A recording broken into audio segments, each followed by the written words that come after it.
Welcome to another video of Career Map Online. Already তোমরা অনেক কটা ভিডিও দেখে নিয়েছো এই সিরিজটা যেটা আজকে আমি করছি। বুঝতেই পারছো যেহেতু অলরেডি আমাদের সিজিএল এ টায়ার 2 এক্সামিনেশনস হয়ে গেছে, প্রিভিয়াস ইয়ারের কিছু কোয়েশ্চেন্স আমরা ডিসকাস করব। তো আজকের আবার সেই পুরনো রকমের একটু ব্রেন ওয়ার্ক হবে, বাট আজকে চেষ্টা করব যে ব্রেন ওয়ার্কের সাথে একটু স্মার্ট ওয়ার্ক করার জন্য। সবসময় যে সব কিছু মুখস্থ করে জেনে যে আনসার দিতে হয়, that is not always right. তো তাই জন্যে আজকে আমরা যে কোয়েশ্চেন্সগুলো ডিসকাস করব, চেষ্টা করব সেটাকে একটু ব্রেক ডাউন করার এবং ব্রেক ডাউন করে স্মার্টলি সেগুলোকে আনসার দেওয়ার। কিন্তু এই ভিডিওতে যাওয়ার আগে আজকের একটু অন্যরকমভাবে করা যাক জিনিসটা। প্রতিদিন আসি, একই গল্প বলি, একটা করে চ্যাপ্টার খুলি of history and I just talk and talk. আজকে let's start a little participation, যাতে তোমরাও আমার সাথে এই ভিডিওতে একটু ইন্টারঅ্যাক্ট করতে পারো। অনলাইন বসে পার্টিসিপেশন করব কি করে, ম্যাম কী সব বলছে ভগবান জানে। Nothing, very simple. আমাদের কাছে একটা চ্যাট বক্স রয়েছে। যখনই আমরা একটা ভিডিও দেখি আমরা অনেক কিছু কমেন্ট করি, and I am very thankful যে তোমরা আমার সব ভিডিওতে খুব সুন্দর সুন্দর কমেন্টস দিয়েছো। তো এই ভিডিওতে আমি যেটা চাই সেটা হচ্ছে, why don't we give the answers, একটু ইন্টারঅ্যাক্ট করি, একটু অন্যরকম করি, just to make history a little fun. তো আজকে যেটা করব, কয়েকটা কোয়েশ্চেন্স যেগুলো একদম স্ট্রেট ফরওয়ার্ড হবে, ভেরি জেনারেল নলেজ কোয়েশ্চেন্স, সেগুলো আমি তোমাদেরকে 5 সেকেন্ডস দেবো। এই 5 সেকেন্ডসে just try to write down the answer, যেটা তোমাদের মনে হয়। You don't always have to be prepared, but we can even do some guesswork. আর সেখান থেকে আমরা এটা বুঝতে পারবো যে how far are we from our preparation or how close are we. তো এই জিনিসটাকে ভেবে let's start off with today's video on a different note. So let's start off with some of the questions যেগুলো আমাদের SSC CGL Tier 2 2022 তে এসেছি। Basically কিছু previous year questions we will discuss and we will give the answers. The first question যদি তোমরা পড়ো has come from Delhi Sultanate. Medieval time, আমি strategy ভিডিওতেও বলেছিলাম, from medieval time Delhi Sultanate is very important. মুঘলসদের থেকে বেশি question Delhi Sultanate থেকে আসে। এক্সাম্পল এখানে। So who composed Tabaqat-e-Nasiri in Delhi Sultanate period? তো এই আনসারটা দেওয়ার আগে let us just look into the options. Options কি আছে? Hasan Nizami, Amir Khusro, third is Minhaj i Siraj and the last one is Ziauddin Barani. আগে একটুখানি ব্রেকডাউন করি। যদি আমি নেক্সট স্লাইডে যাই, দেখো Hasan Nizami was our first option. Hasan Nizami কার সময় এসেছিল? মাথায় রাখবে কুতুবউদ্দিন আইবাক। সো হাসান নিজামি কার সময় এসেছিল? It would be Qutbuddin Aibak. হয়ে গেল। Number 2, Amir Khusro, another very important scholar. সে কার সময় এসেছিল? আলাউদ্দিন খিলজি। নাম্বার 3, মিনাজ-ই-সিরাজ। এনার নামে আমরা অনেক ক্রনিকলস পাই during the time of Delhi sultanate. ইনি কার টাইমে এসেছিলেন? নাসিরউদ্দিন মাহমুদ। এই নাসিরউদ্দিন মাহমুদ ভেরি আনপপুলার। বলবানের ঠিক আগে this was the ruler, Nasiruddin Mahmud. এবং বলবান হচ্ছে কিন্তু নাসিরউদ্দিন মাহমুদকেই মেরে তারপরে he will be coming to the throne. Last we have Ziauddin Barani. আবার বারানির নামটা ইজ ভেরি কমন। যখনই আমরা হিস্ট্রি পড়ি, Barani comes to our knowledge very soon. উনি কখন? ভেরি ফেমাস মোহাম্মদ বিন তুগলক আর ফিরোজ শাহ তুগলকের সময় তাকে আমরা দেখতে পাই in the courts of Delhi sultanate. তাহলে একটা আমরা জানলাম কি না, কার সময় কে এসছিল। এবারে যে বইটার নামটা দেয়া রয়েছে, what was the name? Tabaqat-i-Nasiri. এটার মানেই হচ্ছে নাসির উদ্দিন। তো তাহলে এই দুটোকে যদি আমি এখন রিলেট করি, আমি এমন একটা কোর্ট পোয়েট বা একটা ক্রনিকলার যে নাসিরউদ্দিন মাহমুদের নামে একটা ক্রনিকল বা একটা বই লিখছি, তাহলে আমি কে হতে পারি? If you go back to this options, আমাদের কাছে যে রয়েছে মিনাজ-ই-সিরাজ, ভেরি ইজিলি আইডেন্টিফাইড। তো যদি আমি তাহলে আগের স্লাইডে যাই, অপশনস নাম্বার সি আমাদের হচ্ছে right answer. Minhaj i Siraj is the composer of Tabaqat i Nasiri. এখন এই তাবাকাত-ই-নাসিরির মানেই হচ্ছে Nasiruddin Mahmud or Nasiruddin. So it is written on Nasiruddin. তো যদি আমরা জাস্ট একটুখানি ট্রিভিয়া দেখি, একটু ইনফরমেশন দেখি about the book. So Tabaqat-i-Nasiri হচ্ছে সুলতান নাসিরুদ্দিনের ওপরে লেখা হয়েছিল। It is an elaborate history of the Islamic world. এবং সিরাজ যেটা চেষ্টা করেছিল এখানে সেটা হচ্ছে তার রিলিজিয়াস ভিউজগুলো কী কী, তার আইডিওলজিসগুলো কি in approaching the medieval history, সেটার ব্যাপারে তিনি লিখেছিলেন। Just for a little more information 23 খানা ভলিউমসে এটা লেখা রয়েছে in a very straightforward style. So this is all about Tabaqat i Nasiri. I hope এই আনসারটা আমরা বুঝতে পারলাম। Let's go to the question number 2। এইটার জন্য আমি 5 সেকেন্ডস দেবো, বিকজ এইটা অনেকে জানি। এই নামটা ইজ ভেরি কমন, মরলে Minto reform. This is very common. যখনই আমরা যেই একটুখানি হিস্ট্রি পড়ি, মরলে মিন্টো রিফর্ম আমরা জেনে থাকি। So the act that is also known as Morley Minto Reform is, so what is the other name of Morley Minto Reform? Options আমাদের Government of India Act, India Councils Act, Rowlatt Act আর হচ্ছে government of India act. আমি 5 অবধি count করি। 1 2 3, hopefully কেউ না কেউ আশা করছি কমেন্টে লিখেছে, 4 and 5. অলরাইট, এটাকে ব্রেকডাউন করব কি করে?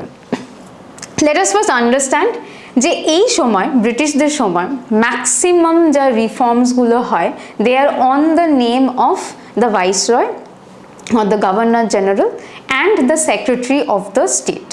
তো এখানেও সবসময় মাথায় রাখবে আগে হচ্ছে সেক্রেটারি অফ দ্য স্টেটের নাম আসে, তারপরে হচ্ছে গভর্নর জেনারেলের নাম আসে। সো এখানে যদি আমরা দেখি we have Morley Minto. So Morley is the Secretary of the State while Minto is the Governor General or the Viceroy. এই মিন্টোর যদি তোমরা সময়টা দেখো, it is around 1905 to 1910. This is the time period of Minto. তো এখান থেকে the first option comes C, government of India act 1935, যে 1905 to 1910 এর মাঝখানে থাকে, তার কোনোদিন 1935-এ তার কিছু থাকতে পারে না। So the first option is no. Next option না, ইন্ডিয়ান কাউন্সিলস অ্যাক্ট অফ 1909, এটা হতে পারে because the tenure is right. Next হচ্ছে রাওলাট অ্যাক্ট। আবার আমরা সবাই জানি যে রাওলাট অ্যাক্ট 1919-এ হয়েছিল and that is nothing to do with the Morley Minto reforms. And the last one হচ্ছে গভর্নমেন্ট অফ ইন্ডিয়া অ্যাক্ট 1912, আবার তার হচ্ছে পিরিয়ডটা ম্যাচ করে না। অ্যাজ এ রেজাল্ট আমরা কি দেখছি যে একটা অপশন রয়েছে the Indian councils act of 1919। এবারে যদি এইটার ব্যাপারে একটু আমরা দেখি, আমরা দেখব যে the Indian council act of 1919 was definitely known as the Morley Minto Reform। এবং কেন? তার কারণ হচ্ছে মরলে মিন্টো কি করতে এসেছিল, এই রিফর্মের দ্বারা কি দেয় তারা বেসিক্যালি এই যে আমাদের কমিউনালিজমের যে ব্যাপারটা এবং কমিউনাল অ্যাওয়ার্ডস যেগুলোকে আমরা বলি সেটাকে ইন্ট্রোডিউস করে। সো এটা একটা অপশনাল বা একটা তোমরা বলতে পারো আর একটা question which arises from here, সেটা হচ্ছে who is also known as the father of communal electorates. এই কোয়েশ্চেনটা যদি কোনো দিন আসে, চোখ বন্ধ করে মিন্টোকে রাইট দিও। সো মরলে মিন্টো রিফর্মস তারা কি করছে না, কিছু চেঞ্জেস আনছে in the councils of India. Number 1 যদি তোমরা দেখো, দ্য লেজিসলেটিভ কাউন্সিলস যেটা সেন্টারে রয়েছে এবং প্রভিন্সেসে রয়েছে তার নাম্বারটাকে ইনক্রিজ করছে, তার সাইজটাকে ইনক্রিজ করছে। More Indians can be incorporated into that, number 1। Number 2, introduction of separate electorates for Muslim, the highlight of Morley Minto Reform. এরা কাজই হচ্ছে divide and rule policy create করা। ব্রিটিশরা যখন থেকে এসেছিল they always wanted to divide and rule, এবং এই কমিউনাল অ্যাওয়ার্ডস বা এই সেপারেট ইলেক্টোরেটস মুসলিমসদেরকে যখন দেওয়া হচ্ছে, again they are recreating that ideology of divide and rule policy. দেখো আমি যদি এখানে একটু ব্যাকড্রপে যাই, অলরেডি আমরা দেখেছি যে 1906 Muslim league was already formed. 1905-এ অলরেডি একটা ডিভাইড অ্যান্ড রুল পলিসির এক্সাম্পল আমরা দেখে নিয়েছি, the partition of Bengal. So এখন কি হচ্ছে, এখন হচ্ছে the Molle Minto reform is trying to pacify people, একটুখানি মানুষদেরকে একটুখানি ধীর স্থির করার চেষ্টা করছে, আর তারা কি করার চেষ্টা করছে, মুসলিমসদেরকে নিজেদের দিকে নেওয়ার চেষ্টা করছে। Again divide and rule policy, again যাতে হচ্ছে কমিউনালিজম স্টার্ট করা যায় in India. As a result আমরা দেখছি separate electorates for the Muslims is been introduced. Next হচ্ছে Lord Minto is also appointing Satyendra P. Sinha as the first member of the Viceroy's Executive Council. এর আগে কিন্তু Indians এই executive কাউন্সিলের member হতে পারতো না। It was basically a very high post in the administration. আর আমরা সেই 1857 থেকেই দেখে এসেছি যে হাই পোস্ট সবসময় হচ্ছে ব্রিটিশদেরকে দেওয়া হতো। সো এখানে for the first time we have an Indian যাকে ইন্ট্রোডিউস করা হচ্ছে into the executive council of the viceroy. So এইগুলো হচ্ছে কমন কিছু কিছু রিফর্মস যেগুলো আনা হচ্ছে। হাইলাইট সবসময় মাথায় রাখবে, মরলে মিন্টো রিফর্ম মানেই হচ্ছে মুসলিমসদেরকে সেপারেট ইলেক্টোরেট দেওয়া হচ্ছে। এই সেপারেট ইলেক্টোরেটের দ্বারা কি হবে, মুসলিমসরাও নিজেদের রিপ্রেজেন্টেটিভস এবারে হচ্ছে লেজিসলেটিভ অ্যাসেম্বলি বা প্রভিন্স আর সেন্টারে দুটোতেই যে লেজিসলেটিভ অ্যাসেম্বলিজগুলো রয়েছে সেখানে তাদেরকে রিপ্রেজেন্টেটিভস পাঠানো যেতে পারে। So this was the Morley Minto reform. Let us move to the next question, question number 3. Again a very straightforward question. What was the distance in kilometer covered by the first ever train between Bombay and Thane in the year of 1853? এখান থেকে একটা question যেটা আসে সেটা হচ্ছে when was the first railways introduced in India? তো সেটার জন্য তোমরা অলরেডি একটা আনসার পেয়ে যাচ্ছ 1853. This is number 1. Number 2 হচ্ছে কোথা থেকে কোথা অবধি রেলওয়ে স্টার্ট হয়েছিল, ফ্রম বম্বে টু থানে। এবারে যদি আমাকে একটুখানি ব্যাকড্রপ বা ব্যাকগ্রাউন্ড দিতে হয় about the railways, railway start কেন হয়েছিল? রেলওয়েজ হচ্ছে স্টার্ট হয়েছিল যাতে ট্রান্সপোর্টেশনটাকে আরও বেটার করা যেতে পারে। এই ট্রান্সপোর্টেশনটা কিসের জন্য দরকার? দেখো আমরা অ্যাজ ইন্ডিয়ানস আমরা হচ্ছি কলোনিজ ছিলাম। What is the work of the colony? Colony হচ্ছে এমন একটা দেশ যে হচ্ছে খুব কম মানে টাকাতে অনেক বেশি র ম্যাটেরিয়াল সাপ্লাই করবে আর হচ্ছে একটা প্রোফাউন্ড মার্কেট হিসাবে কাজ করবে। তো বাইরে থেকে আমাদের ইম্পোর্টেড গুডস আসতো, ফিনিশ গুডস আসতো এখানে, এবং we were like the market, যেখানে খুব মানে ভালো দামে তারা ফিনিশ গুডসগুলোকে বিক্রি করতে পারতো। অ্যান্ড সেকেন্ডলি আমাদের এখান থেকে র কটন স্পেশালি হচ্ছে ব্রিটেনে যেত, যেখানে হচ্ছে ম্যানুফ্যাকচার হতো, and that was at a low price. তো এইগুলোকে আমাদের এগ্রিকালচারাল ল্যান্ড থেকে পোর্ট অবধি তো নিয়ে আসতে হবে, এবং যদি আমরা সেটাকে গাড়ি করে নিয়ে যাই, ছোটোবেলায় আমরা পড়তাম অ্যাডভান্টেজেস অফ রেলওয়েজ। রেলওয়ে হচ্ছে একটা টাইমে অনেক বেশি কার্গোজ অ্যান্ড প্যাসেঞ্জার্স নিয়ে যেতে পারে। One of the most important benefit of railways হচ্ছে এইটা।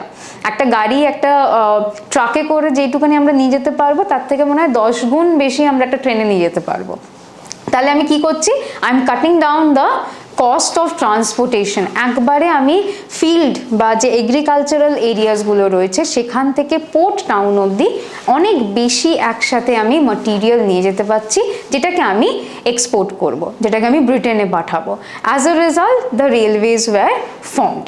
এবারে যদি আমরা ফার্স্ট রেলওয়ে দেখে থাকি which was between Bombay and Thane, the answer is 34 kilometer. The distance between Bombay and Thane was 34 kilometer. Just for a fun type, this was the first train which had started, the first railway that took off on 16th of April 1853, এবং that was 34 kilometer. 14 খানা coaches ছিল এবং that was also carrying 400 passengers. So this was the first passenger train যেটা start করা হয়েছিল between Bombay and Thane. আচ্ছা, বম্বের আরেকটা নাম হচ্ছে বড়ি বন্দর। বন্দর is not the monkey bandar, but এখানে bandar মানে হচ্ছে বন্দর, যেটাকে বলি port. So Bombay is a port, Mumbai is still a port, so তাই জন্য হচ্ছে Bori Bunder was the old name of Bombay. আর থানে থেকে তাই জন্য বম্বেতে হচ্ছে এই রেলওয়েজটা স্টার্ট করা হয়েছিল ইন দ্য ইয়ার অফ 1853। এটা কিন্তু আরেকটা important question related to this হচ্ছে, who is known as the father of Indian railways? মাথায় রাখবে ডালহাউজি। লর্ড ডালহাউজির সময় হচ্ছে the first railways had started, তো তাই জন্যে এনাকে কিন্তু ফাদার অফ ইন্ডিয়ান রেলওয়েজও বলা হয়। কোয়েশ্চেন নাম্বার 4, এটা একটুখানি uncommon question, so I will give the answer. Zafar Khan was a famous general of which of the following rulers of Delhi Sultanate? ঠিক আছে, এখানে আমাদের অপশনস হচ্ছে আলাউদ্দিন খিলজি, মোহাম্মদ বিন তুগলক, ইলতুৎমিশ অ্যান্ড বলবান।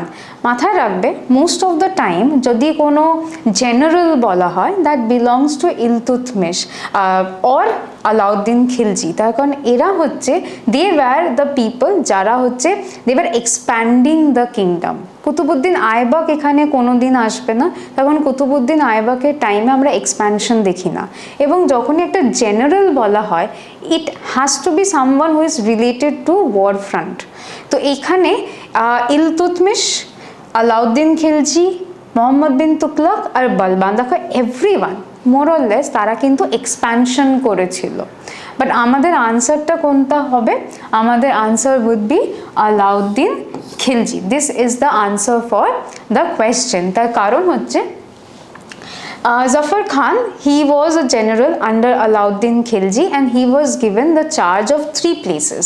একটা হচ্ছে মুলতান, একটা হচ্ছে সামানা, আর একটা হচ্ছে সিভিস্তান। এই যে সিভিস্তান আছে, this is the most highlighted part, কারণ এইখানে আমরা জানি যে Alauddin Khilji time the Mongols were attacking India, they were invading India. তো এই সিভিস্তানের যে ফোর্ট ছিল that was taken by the Mongols and Zafar Khan was given the charge of Sivistan and so he goes মঙ্গোলসদেরকে defeat করে and he wins back Sivistan from them. তো এটা একটা ওনার লাইফে একটা বিশাল বড় একটা অ্যাচিভমেন্ট ছিল, বিকজ মঙ্গোলস আমরা সবাই জানি, চেঙ্গিস খানের নাম শুনলে আমরা সবাই বুঝি death, plunder, this are very common. তো সেই জায়গায় গিয়ে আমি মঙ্গোলসদেরকে হারাচ্ছি, even if Genghis Khan is not there, but they are the successors of Genghis Khan, so that gives a lot of power. So Zafar Khan was a general under Alauddin Khilji. Eta ektu uncommon question, but uncommon questions are also very common in CGL. So let's move on to the next question. Question number 5. Who among the following was the president of Indian National Congress during the 1915 session? Options: Satyendra Prasanna Sinha বা Satyendra P Sinha. এনাকে আমরা already দেখেছি মরলে Minto রিফর্মে এনার নামটা ছিল। অম্বিকা চরণ Majumdar, Bhupendranath Bose and Madan Mohan Malviya. This is some of the very very eminent congressmen এবং তাদের মধ্যে একজনকে চুজ করতে হবে for the 1915 session and answer হচ্ছে Satyendra Prasanna Sinha. This will be the answer for the question.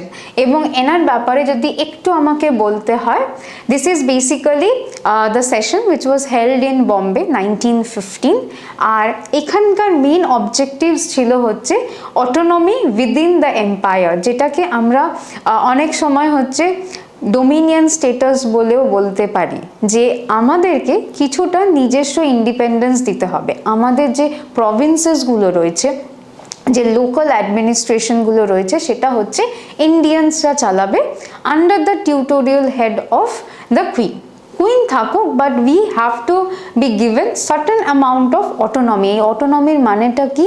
Autonomy মানে হচ্ছে wire we can rule, নিজে আমাদেরকে একটু রুল করতে দাও, নিজস্ব একটা ইন্ডিপেন্ডেন্স দাও। এবং the president was sir S P. Sinha and Constitution of the Congress was altered to admit the delegates from the extremist section. দেখো 1915 is almost the time যখন হচ্ছে লখনৌ প্যাক্ট হবে 1916-এ we have the Lucknow pact, এবং লখনৌ প্যাক্টটা কি ছিল না সুরত স্প্লিট, যেটা 1907-এ হচ্ছে। সুরত স্প্লিটে আমরা দেখেছিলাম যে there was the split between the Hindus and the Muslims, আর আরেকদিকে হচ্ছে we have the split between the Congress, the extremists যাদেরকে আমরা র্যাডিক্যালসও বলে থাকি, আর একটা হচ্ছে আমাদের দ্য মডারেটস।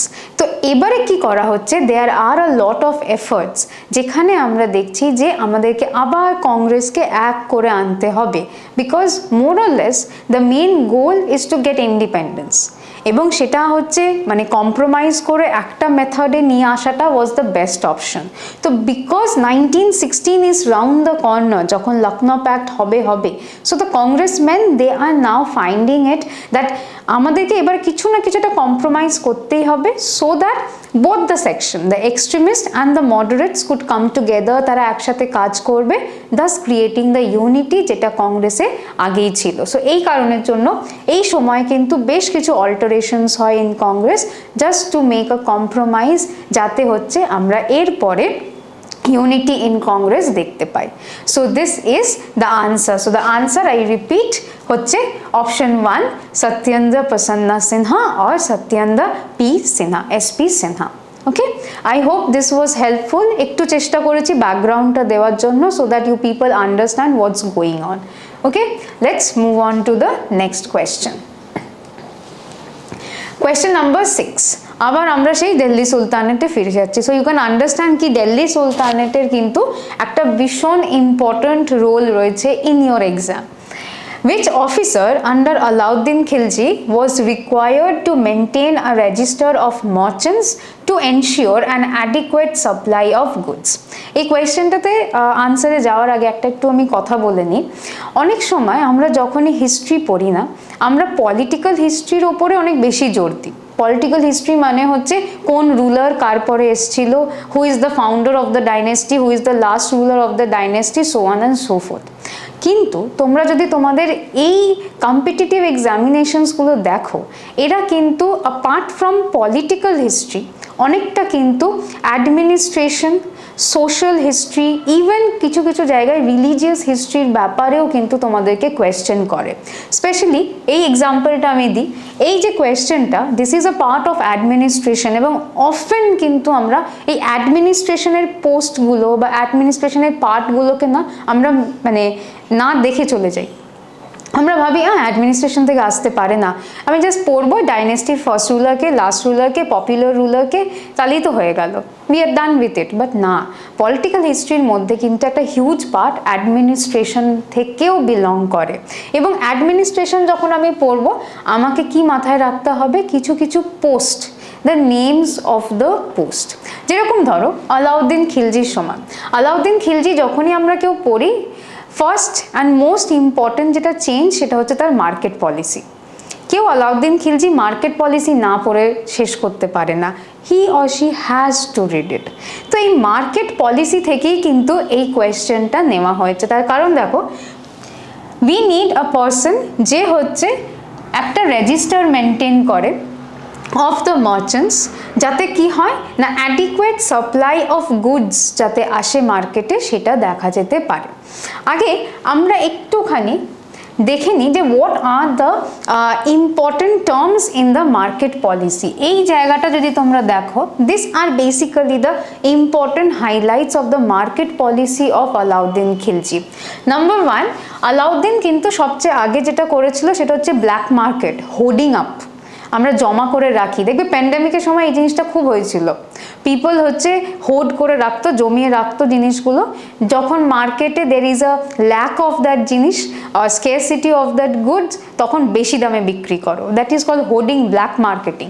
তো এই ব্ল্যাক মার্কেটিং বা প্রফিটিয়ারিং, এইগুলো থেকে তিনি কিন্তু এইগুলোকে অ্যাবলিশ করার চেষ্টা করেছিলেন, ব্যান করার চেষ্টা করেছিলেন।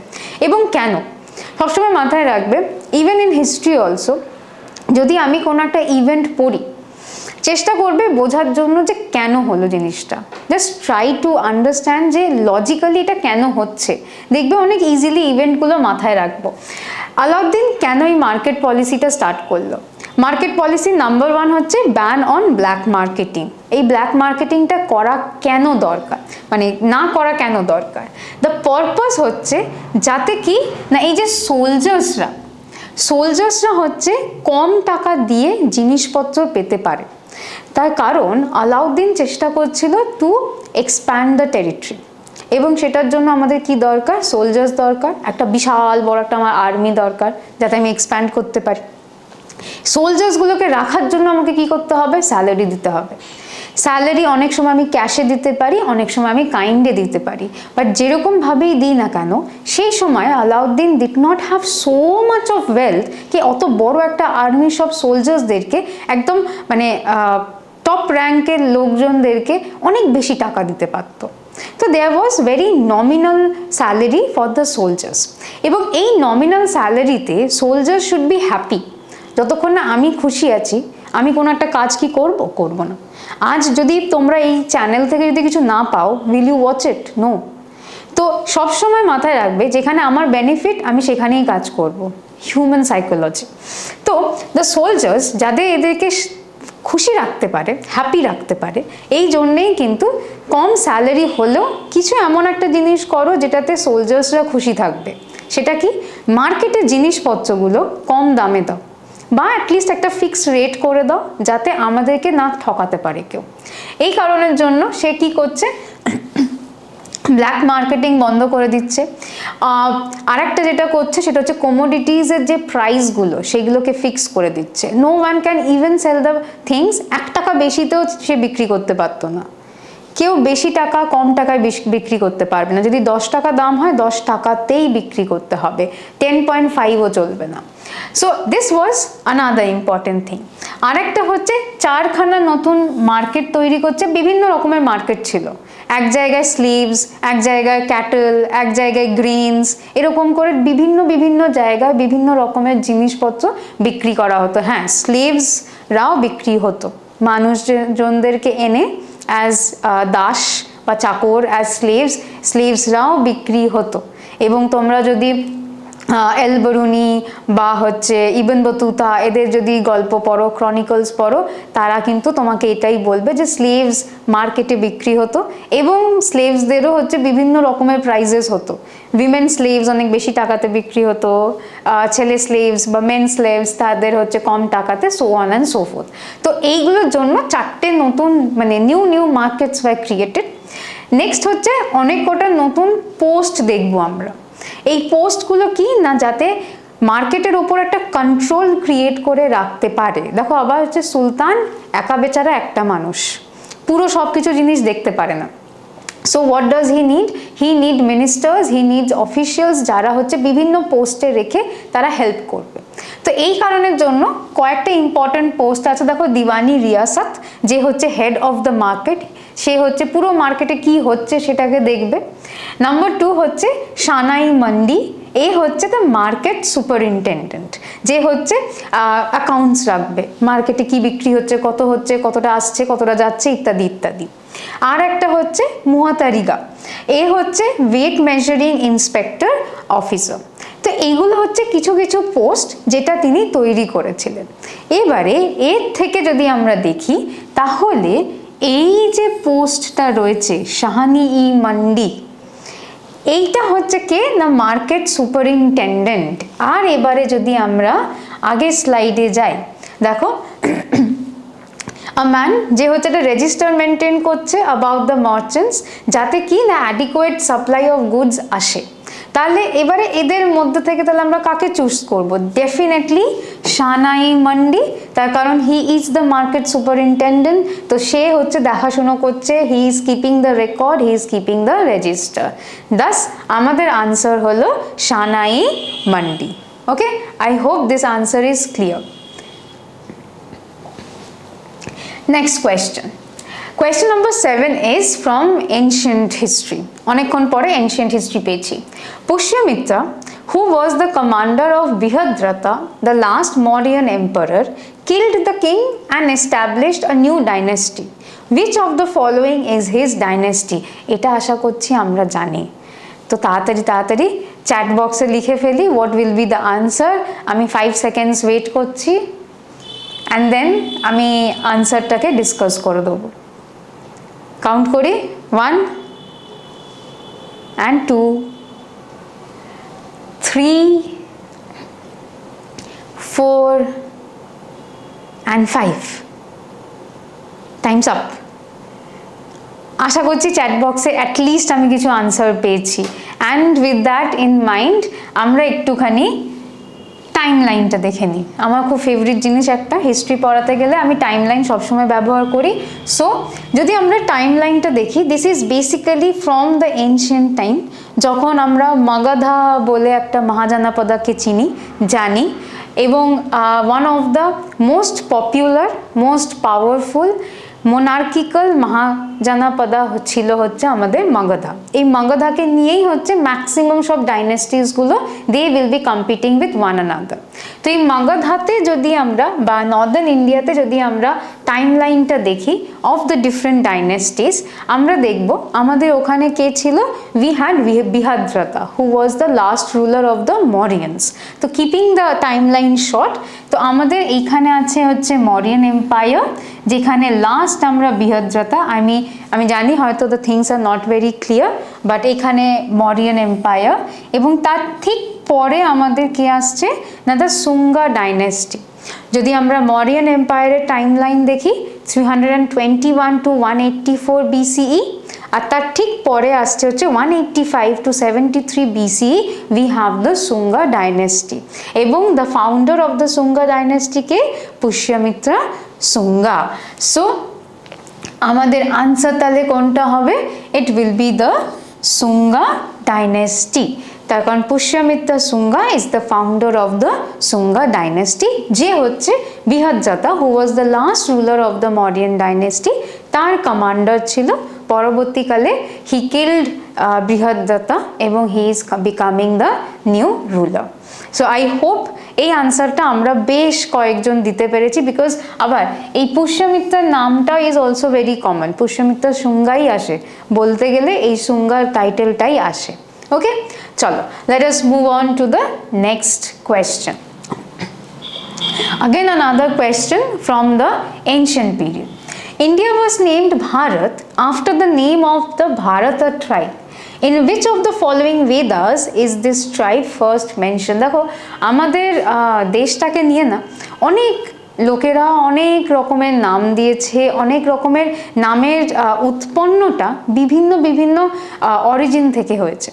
সো একদিকে যেরকম আমরা আমাদের ইন্ডিয়া বলে থাকি দেশটাকে, সেরকমই হিন্দুস্থানও বলে থাকি, সেরকম ভারতও বলে থাকি।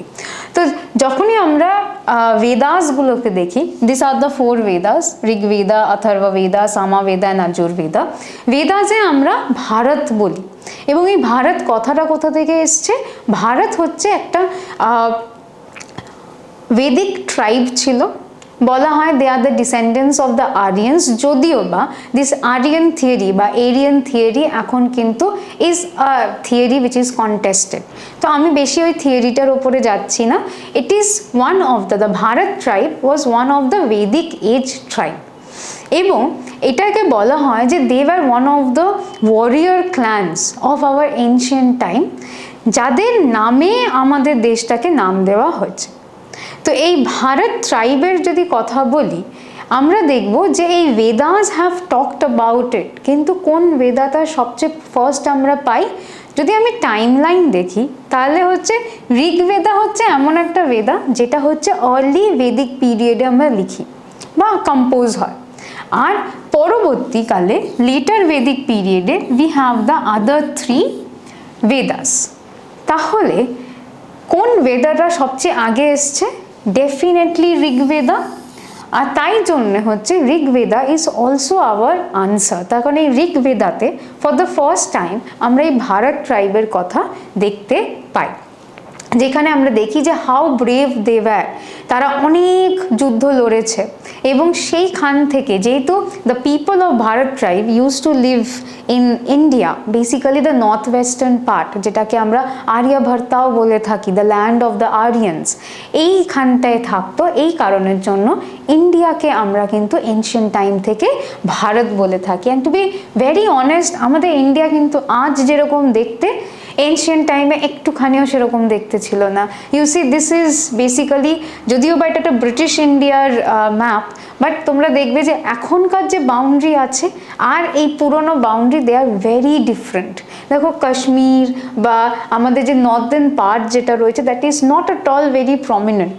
So this is the Bharat, যেখানে হচ্ছে আজকেকার যে বর্ডারটা আছে that was not there. We had a lot of other places included which was known as Bharat. Alright, chalo, I hope this answer is clear to everyone. The next question, আবার আমরা medieval ইন্ডিয়াতে ফিরে যাচ্ছি। Who had assumed the title of Balban? তো basically কার title ছিল বলবান? So আমরা basically এখানে কি ফাইন্ড আউট করব, বলবানের অরিজিনাল নেম কি ছিল। ওকে, সো বলবান আমরা সবাই জানি after Nasiruddin Mahmud was killed he became the next ruler, and Balban is supposed to be one of the greatest rulers of the slave dynasty, the Mamluk dynasty. এবং Balban হচ্ছে was also a part of the 40, the চাহালগানি যেটাকে আমরা বলে থাকি, the group of 40 nobles, এবং পরবর্তীকালে he was the one to also abolish the nobles. এই 40কে হচ্ছে মানে ভাঙার দায়িত্বও কিন্তু বলবানকে দেওয়া হয়। So what was the original name of বলবান? দ্য আনসার হচ্ছে উলুগ খান। উলুগ খান হচ্ছে the original name of Balban, এবং যখন তিনি থ্রোনে যাচ্ছেন, যখন তিনি হচ্ছেন রাজা হচ্ছেন, তখন he is taking the title the name of Balban. Alright, so Ulugh Khan was the original name of Balban, এবং মাথায় রাখবে Balban belong to the Ilbari tribe, one of the famous slave ruler বা the ruler of the slave dynasty, one of the most powerful, এবং he comes to throne by killing Nasiruddin Mahmud. Alright, so this is all about Balban. Let us move on to the next question. Question number 10. In which year the Koya rebellion took place in the eastern Godavari tract? আচ্ছা, এই eastern Godavari tract মানে কি, একটু geography ঘাঁটা যাক। Eastern Godavari tract মানে হচ্ছে আজকেকার Andhra Pradesh, or basically Andhra, the region of Andhra. এখানে আমরা দেখি যে there were a number of, in fact in the subcontinent, Indian subcontinent, অনেক কিন্তু বিভিন্ন রকমের ট্রাইবাল রেবেলিয়ন হচ্ছিল। এবং ট্রাইবাল রেবেলিয়ন কেন হচ্ছিল? ট্রাইবালসদের একটা যেটা মেজর প্রবলেম হয়েছিল that was the forest law. দেখো মোস্ট অফ দ্য টাইম ট্রাইবালসরা হচ্ছে ফরেস্টের থেকে তাদের লাইভলিহুড পায়, they live in and around the forest, এবং সেই ফরেস্টে যদি তাদেরকে ঢুকতেই না দেওয়া হয় তাহলে তারা কীরকমভাবে রিয়াক্ট করবে? They will be rebelling. তো থ্রু আউট আমাদের হিস্ট্রি, দ্য মডার্ন হিস্ট্রি যদি আমরা বলি, থ্রু আউট দ্য ব্রিটিশ এরা আমরা দেখব কোথাও না কোথাও আইদার দে দেমসেলভস ইন্ডিভিজুয়ালি বা through another movement, say for example non-cooperation movement, যেখানে আমরা ট্রাইবালসদেরকে অ্যাজ আ সোশ্যাল গ্রুপ দেখি in the movement, এরকম ভাবে they have rebelled against the policies of the British. তো এই কোয়া rebellion was one of those, যেটা হচ্ছে আন্ধ্রা বা the region of আন্ধ্রাতে স্টার্ট করা হয়েছিল। What would be the timeline for it? For us the answer is 1879 to 1880। এই সময়টাতে আমরা দেখি এই কোয়া রেবেলিয়ন স্টার্ট করা হয়। এছাড়াও কিন্তু আরো অনেক রেবেলিয়ন আছে, সান্থাল, ভিল, মুন্ডা, এই রেবেলিয়নগুলো আছে which are also other tribal rebellion, but south ইন্ডিয়াতে one of the most famous হচ্ছে আমাদের কোয়া রেবেলিয়ন। জাস্ট একটুখানি ইনফরমেশন নিয়ে নিই about the কোয়া রেবেলিয়ন। সো দ্য কোয়া আপরাইজিং হচ্ছে 1879 থেকে 1880s এর মধ্যে হয়েছিল। যদি কখনো কোয়েশ্চেন আসে হু ওয়ার দ্য লিডার্স, দুটো লিডারের নাম পাবে এখানে। একটা হচ্ছে Tomma Sora, he is the first leader যে স্টার্ট করেছিল দ্য রেবেলিয়ন। আর আফটার তোম্মাসোরা মারা যাচ্ছে you have another rebel, another leader, সেটা হচ্ছে রাজা আনন্তাইয়ার, যে হচ্ছে এই আপরাইজিংটাকে লিড করছে। সো আমরা যে ইয়ারটা দিয়েছি that is basically the time of Tomma Sora, 1879 to 1880। এবং পরবর্তীকালে তোম্মাসোরা মারা যাওয়ার পরে the uprising is coming up again, newly আসছে, আরেকবার স্টার্ট হচ্ছে ইন দ্য ইয়ার অফ 1886। এবং তারা কেন রেবেল করছিল আমি অলরেডি একটা কজ বলে দিয়েছিলাম, সেটা হচ্ছে historical rights on the forest areas.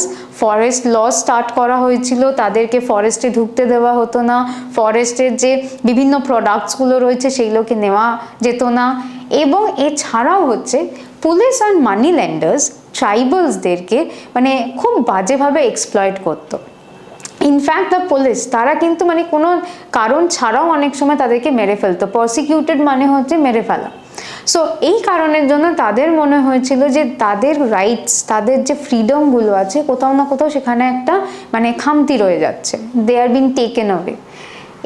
এই কারণের জন্য they are starting off with the rebellion. So one of the major tribal rebellion is the Koya uprising or the Koya rebellion in the south. Answer এটা মাথায় রাখবে। নেক্সট কোয়েশ্চেন, এই কোয়েশ্চেনটার জন্য আমি আবার হচ্ছে একটুখানি 5 সেকেন্ডসের টাইম দেবো, ঠিক আছে? So Chola inscriptions mention several categories of land যেটা হচ্ছে দেওয়া হতো। Now, out of all those lands, which of the following land was known as gifted to temples? আমি 5 সেকেন্ডসের টাইম দিই, so that at least few of us আমরা একটুখানি চেষ্টা করব to write the answer. At least let's do a guess work. মাথায় রাখবে কাকে দিচ্ছে ল্যান্ডটা? The land is gifted to the temples. টেম্পলসে কারা থাকে? ভগবান। So it is a shrine of the god, ভগবানকে দিচ্ছে। So let's try and bring out the answer. আমি 5 সেকেন্ডসে টাইম দিই। 1 2 3 4 আনসার এসছে একটাও, দুটো, কটা আনসার? And we have 5। চলো let's break down the answer now. Number 1, আজ এবার একটুখানি লাস্ট থেকে আরম্ভ করি, ঠিক আছে? Let's start from D. সবসময় এ কেন প্রায়োরিটি পাবে, ডিও একটু প্রায়োরিটি পাক। Alright, the first one is Brahma দেওয়া। এই ফার্স্ট ওয়ার্ডটার মানে কি? ব্রহ্মা। এই ব্রহ্মার মানেই হচ্ছে ব্রাহ্মণ থেকে এসছে, সো ব্রাহ্মণাস। আর দেওয়া মানে হচ্ছে something that is been gifted, দেওয়া হচ্ছে। So Brahmadeya is the land which is given to the Brahmanas, ঠিক আছে? সো ব্রহ্মা দেওয়া হচ্ছে, তাহলে আমরা ব্রাহ্মণসকে দিচ্ছি, ঠিক আছে, বা ব্রাহ্মণাস যাদেরকে আমরা বলি। নাম্বার 2 হচ্ছে, লেটস কাম টু বি, সেটা হচ্ছে শালাভোগা। শালাভোগা হচ্ছে এমন একটা ল্যান্ড যেটা হচ্ছে স্কুল মেনটেন করার জন্য দেওয়া হতো। হ্যাঁ, তখনকার দিনেও স্কুল ছিল, নট দ্য ওয়ান যেটা তোমরা এখন পাও, the 4 walls, the room, the sitting arrangement, curriculum, text book, না এরকম না। বাট হ্যাঁ, চোলা টাইমেও কিন্তু মানুষেরা পড়াশুনো করতো, education was there, scriptures, holy scriptures পড়ানো হতো, নট লাইক দ্য স্কুল যেটা আজকাল আমরা দেখি, but the flexible school, something like the pathshalas. তো সেটার জন্য হচ্ছে এই Shalabhoga land which was gifted for the maintenance of school. Number 3 যদি আমরা যাই, পালিচ্চন্দম। পালিচ্চন্দম হচ্ছে কি না, এইগুলো হচ্ছে the land which were given to the Jain institute. দেখো, by this time when the Cholas re-emerged, তখন কিন্তু already Jainism is one of the popular religion আমাদের ইন্ডিয়াতে। আর যদি তোমরা সাউথ ইন্ডিয়াতে যাও, এখনো পর্যন্ত কিন্তু আর নাম্বার অফ জ্যান টেম্পলস আর দেয়ার। ব্যাঙ্গালোরে যেই গেছে না কেন, দেয়ার আর আ নাম্বার অফ সুন্দর সুন্দর জ্যান টেম্পলস ওভার দেয়ার ব্যাঙ্গালোরের আশেপাশে। সো পালিচ্চন্দম এটা হচ্ছে the land which was given to the Gen institutes, যাতে তাদের টেম্পলস, তাদের ইনস্টিটিউট কিছু তৈরি করা যেতে পারে। And the last one is Devadana. Dev হচ্ছে কে না, Dev is also another synonym of আমাদের ভগবান। সো অগেন দেখো, টেম্পলসে কে বসে? টেম্পলসে আমাদের ভগবান বসে। সো দেবদানা হচ্ছে is the land which is given to god, আর এখানে হচ্ছে গড কোথায় বসছে? In the temple. So Devadana is the answer for question number 11। Just in case আর অন্য কিছু আসে, জাস্ট ফর দ্যাট একটু লিটল এক্সট্রা ইনফরমেশন।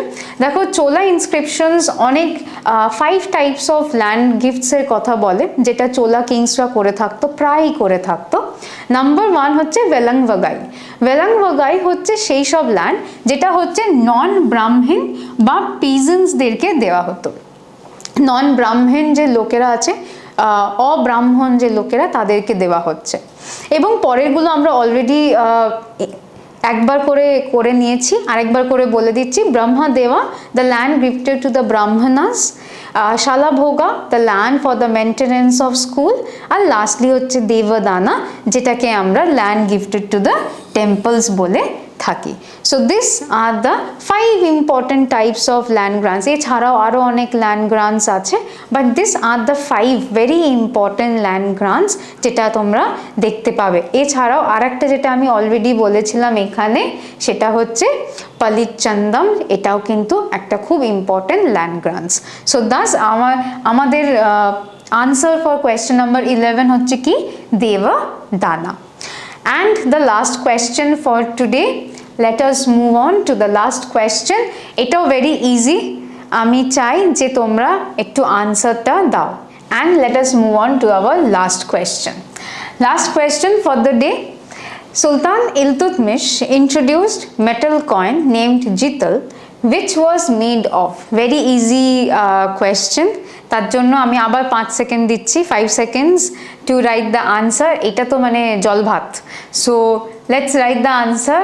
আমি আবার কাউন্ট করছি, 1 and 2, 3, 4. Hopefully answers are up, and 5. Alright. Iltutmish যখনই আমরা পড়ি, one of the major contribution of Iltutmish is the start of coinage. দু রকমের কয়েন তিনি স্টার্ট করেছিলেন। ডেফিনেটলি একটা যেটা অলরেডি রয়েছে, জিতাল বা জিনতাল, যেরকমভাবে প্রোনাউন্স করতে পারো, আর একটা হচ্ছে টাকা বা টাঙ্কা। এইগুলোর কি, যদি আমি পরের স্লাইডে যাই তোমরা দেখেই বুঝে যাবে। This over here is জিতাল and over here is টাঙ্কা. So predominantly টাঙ্কা হচ্ছে সেই কয়েন্স গুলো that were made out of silver. So silver coins were known as taka or tanka, while the copper coins, দেখেই বোঝা যাচ্ছে, these are made out of copper. So the copper coins were made out, or the chital were made out of copper. তাহলে যদি আমি আমার কোয়েশ্চেনে ফিরে যাই, জিতাল তাহলে কি দিয়ে বানানো? The answer is option A, copper. এবং Iltutmish is actually very famous for introducing this 2 type of currency বা কয়েন ডিউরিং হিজ টাইম। এটাও কিন্তু অনেক সময় কোয়েশ্চেন্সে আসে যে হু ইন্ট্রোডিউস জিতাল অ্যান্ড টাঙ্কা। ওকে, তো এটা হচ্ছে ভাইসি ভার্সা একটা কোয়েশ্চেন। তো আই হোপ এই কোয়েশ্চেন্সগুলো was helpful. Smart work, brain work দুটোই একটু করেছি আমরা। জাস্ট একটা রিভিশন যে প্রিভিয়াস ইয়ারের কি কোয়েশ্চেন এসছে এবং কিভাবে বা কতটা প্রিপারেশন নেওয়া উচিত, আশা করছি একটু আমরা মেজার করতে পেরেছি। সো যদি আমার এই ভিডিওটা, এই ব্রেন ওয়ার্ক অ্যান্ড হার্ড ওয়ার্কটা যদি একটু ভালো লেগে থাকে, প্লিজ ডু লাইক, কমেন্ট, আনসার্সগুলো প্লিজ লিখো, যাতে আরও বেশি পার্টিসিপেশন হয় ইন আওয়ার ভিডিওস। এবং ডেফিনেটলি চ্যানেলটাকে সাবস্ক্রাইব করো। বিভিন্ন সাবজেক্টের কোয়েশ্চেন আনসার্স, চ্যাপ্টার ওয়াইজ পড়ানো সব কিছু আমাদের এই চ্যানেলে আছে। হোপফুলি এই চ্যানেলটা উড বি বেনিফিশিয়াল সবাইকার জন্য। এই কারণের জন্য please do stay with us. তোমাদের সাপোর্ট থাকলে আমরাও গ্রো করব এবং we will help you to grow. So on that note, thank you so much. পরের ভিডিওতে আবার দেখা হবে।